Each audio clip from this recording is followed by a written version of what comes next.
We learned today and in the last class about double accidentals.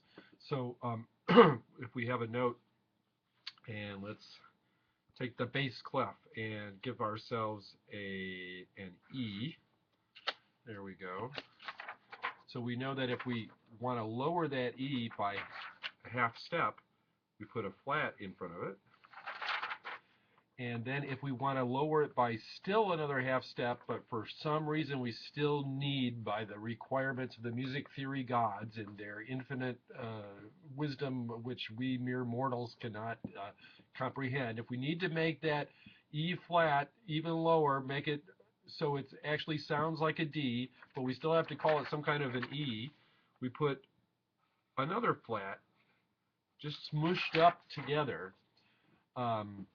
So they're just like, crowded into each other in a subway or something like that, and we call that a double flat.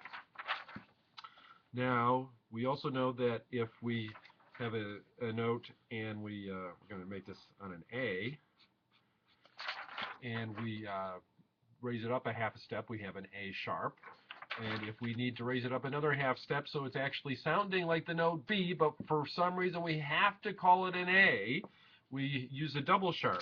And just to make things more complicated, instead of a double sharp being two sharps smooshed together like we had in the case of the flat, we draw an X.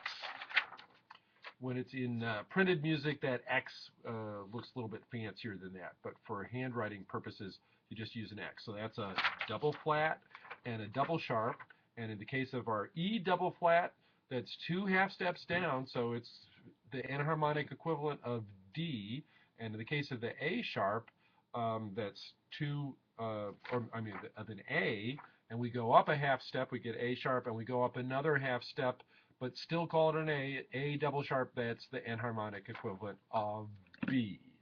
And yeah, I know it doesn't make much sense that we have to do it this way, but sometimes we do.